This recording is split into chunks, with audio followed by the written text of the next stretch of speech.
Hi friends, ஐயனா துணை சீரியலில் இன்னைக்கு சேரனோட அத்தை காயத்ரியை நம்ம சேரனுக்கு கட்டி குடிக்காம தப்பு பண்ணிட்டோமோன்னு சொல்லி அவங்க அண்ணன்ட்ட ஃபீல் பண்ணுறாங்க. பாண்டி சர்ப்ரைஸாக பல்லவனுக்கு பைக் வாங்கி தராங்க. அது யாருக்காக வாங்கின பைக்குன்றதை வாங்க கதைக்குள்ள போய் பார்க்கலாம். ஸ்டார்டிங் சீன்லேயே எல்லாரும் பீகாருக்கு போயிட்டு தான் வீட்டுக்கு போகிறதுக்காக கால் டாக்ஸியில் போயிட்டு இருக்காங்க. அப்போ பல்லவன், என் வாழ்க்கையிலே நான் இவ்வளோ தூரம் போனதே இல்லை, எவ்வளோ தூரம் இருக்குன்னு சொல்லி கேட்ட உடனே சோழன் 1400 கிலோமீட்டர் இருக்கும்டா அப்படின்னு.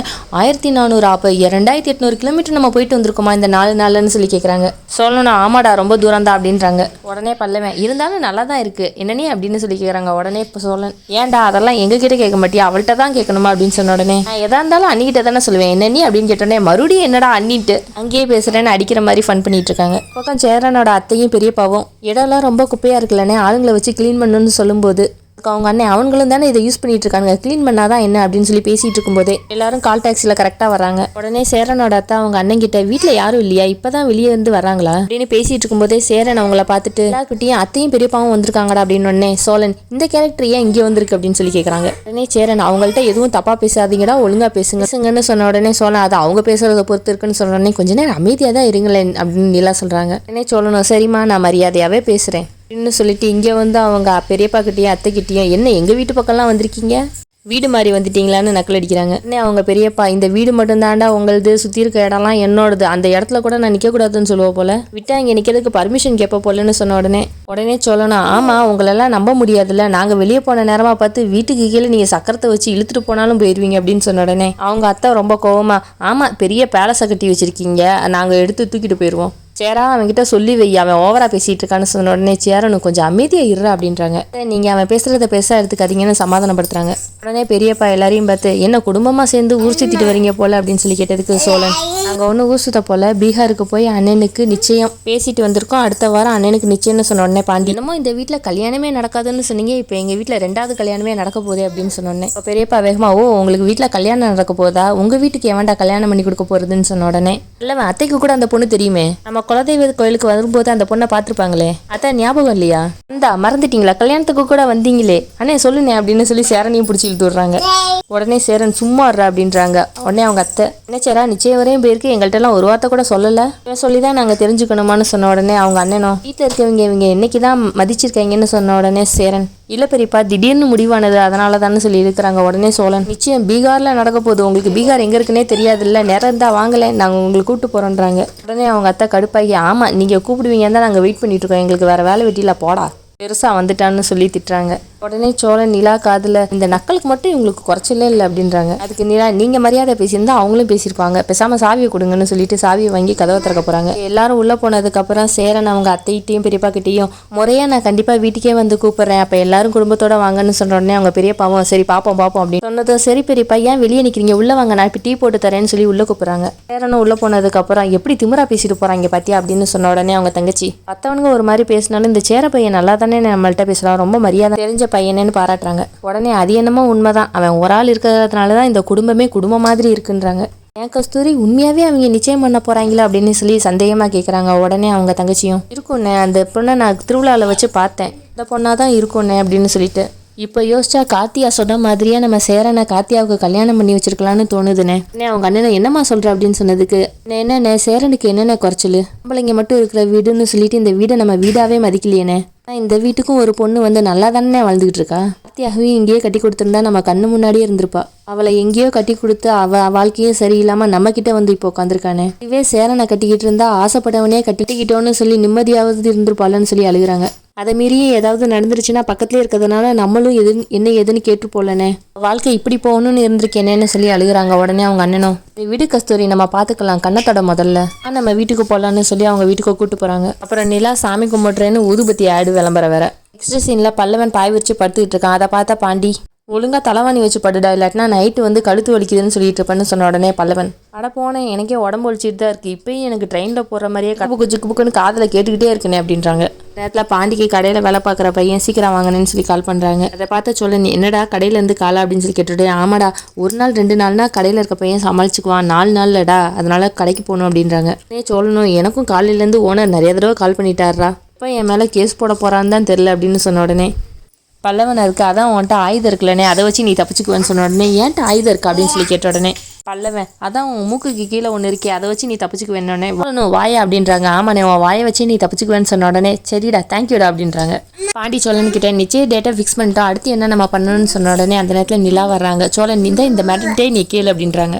பாண்டி நிலாவுக்கிட்ட நம்ம நிச்சயத்துக்கு போகும்போது என்னெல்லாம் கொண்டு போகணும்னு சொல்லி கேட்ட உடனே சோழன் நிச்சயத்துக்கு போனால் மட்டும் போதாதா அப்படின்றாங்க. உடனே அவங்க அப்பா ஆமாண்டா வெறுங்க வீசிட்டு போவோன்னு மிச்சுவாங்க, நம்ம என்ன பக்கத்து ஊர்லையா போய் பொண்ணு எடுக்கிறோம், பக்கத்து மாநிலத்தை போய் பொண்ணு எடுக்கிறோம்டா, உங்களுக்கு ஏத்தாப்புல ட்ரெஸ் எல்லாம் போட்டு ஹிந்திலெல்லாம் பேசி அசத்தணும்டா, என்னடா நிச்சய் அப்படின்றாங்க. அதை பார்த்துட்டு பாண்டி நல்ல வேலை இந்த ஆளை நம்ம பீகாருக்கு கூட்டு போகலன்னு சொன்ன உடனே சோழனா ஆமாடா நீ கரெக்டாக சொல்கிற, நாம மட்டும் அவரை கூட்டு போயிருந்தோம் அவருக்கு தெரிஞ்ச ஓட்டை ஹிந்தியை பேசி உங்களையே நம்மளை வேணான்னு நினைக்க வச்சிருப்பாரு அப்படின்னு சொன்ன உடனே அவங்க அப்பாவும் ஆமாடா அப்பா இல்லாமல் முன்னாடியே நிச்சயத்தை ஃபிக்ஸ் பண்ணி வேற வச்சுட்டு போயிட்டீங்க, இந்த லட்சணத்தில் வெறுங்க வேற வீசிட்டு போங்க, ரொம்ப நல்லா மதிப்பாங்கடா, நிச்சயத்துக்காவது என்னை கூப்பிட்டு போவீங்களா மாட்டீங்களாடா, என்னைய கூப்பிட்டு போகாட்டினா எனக்கு ஒரு பிரச்சனையும் இல்லை, மான மரியாதை தான் போகும்னு சொல்லிடுறாங்க. சோழன் நாங்கள் கூட்டு போகாட்டினா அப்போ நீங்கள் வரமாட்டீங்களான்னு சொல்லி கேட்ட உடனே நான் ஏன் வரமாட்டேன், பீகார்லாம் எனக்கு அத்துப்பிடிடா, நான் உங்களுக்கு முன்னாடி போய் நிற்பேன் அப்படின்னு சொன்ன உடனே சேரன் அப்பா அவன் சும்மா சொல்கிறான்ப்பா, நிச்சயத்துக்கு உங்களை விட்டுட்டு போவோமா, கூப்பிட்டு தான்ப்பா போவோம் அப்படின்னு சொல்லிட்டு அவங்க அப்பாவை சமாதானப்படுத்துற மாதிரி என்னப்பா சாப்பிட்றீங்க, இட்லி சாப்பிட்றீங்களா இல்லை வேற எதுவும் சாப்பிட்றீங்களான்னு சரி பரவாயில்ல இட்லியே கொடுன்னு சொல்லி டாப்பிக்கே மறந்துடுறாங்க நடேசன். உடனே பாண்டி நிச்சயத்துக்கு நீங்கள் ஏதோ பண்ணணும்னு சொல்லிட்டு இருந்தீங்களே என்ன பண்ணணும்னு சொல்லி கேட்குறாங்க.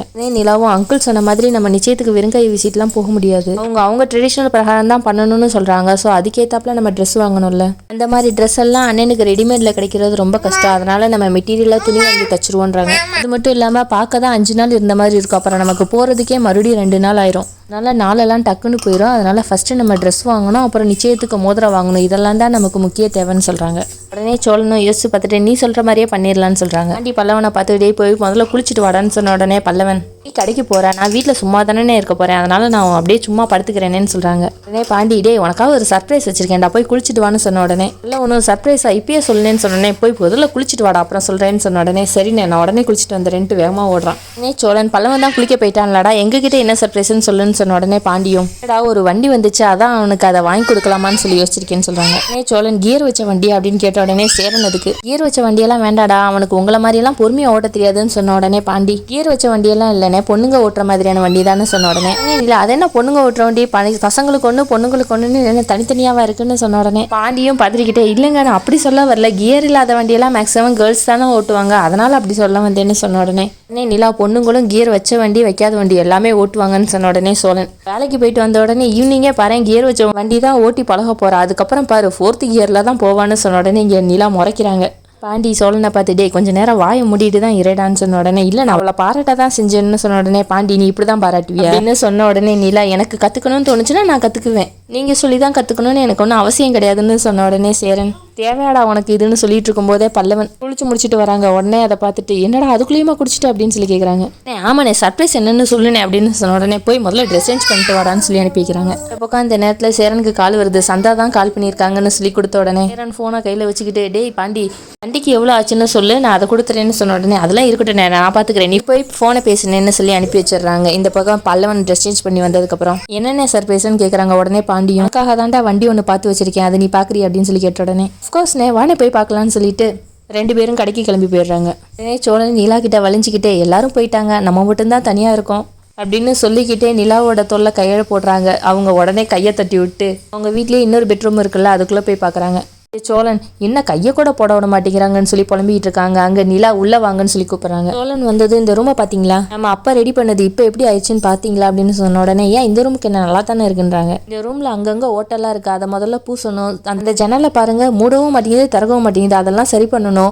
சந்தா வர்றதுக்குள்ளே இது எல்லாத்தையும் பார்க்கணும் இல்லை சோழன் அப்படின்னு லிஸ்ட்டு போட்டு குறை சொன்ன உடனே சோழன் வேகமா சந்தா என்ன ஒன்ன மாதிரி நினச்சியா அவங்க வீட்டை நீ பார்த்துருக்கல அங்கெல்லாம் அவங்க வீட்டில் ஒன்றுமே கிடையாது அதெல்லாம் கம்பேர் பண்ணும்போது இந்த வீட்டு எவ்வளவோ பரவாயில்லன்னு தான் அவங்களுக்கு தோணுன்னு சொன்ன உடனே நீலா கடுப்பாகி என்ன பேச்சு இது இந்த மாதிரிலாம் பேசாதீங்க சோழன்னு சொன்ன உடனே சோழனும் சரி நீலா நீ சொன்ன மாதிரியே இந்த ரூமை ரெடி பண்ணிடலான்றாங்க. உடனே நீலா சந்தாவும் சேரன் இந்த ரூம் எடுத்துக்கிட்டாங்கன்னா பாண்டியும் பல்லவனும் தனியாரில் வெளியே படுப்பாங்க அப்படின்னு சொன்ன உடனே சோழன் அதுக்கு அதுவும் கொஞ்ச நாளைக்கு தான் ஏன்னா சேரன் எனக்கு கல்யாணம் ஆன உடனே ஆனதி ஆரம்பிச்சிருவா அதனால பாண்டிக்கு சீக்கிரம் கல்யாணம் ஆயிரும் அப்படின்னு சொன்ன உடனே நிலா யோசிச்சுட்டு சேரன் எனக்கு இந்த ரூம் இருக்கு அப்போ பாண்டிக்கு கல்யாணம் ஆயிடுச்சுன்னா அப்போ இன்னொரு ரூம் கட்டணுமோ அதுக்கு சோழன் நீ சொன்னதுக்கு அப்புறம் தான் எனக்கே அது புரியுது இன்னும் எவ்வளோ வேலை இருக்குல்ல அப்படின்னு சொல்கிறாங்க.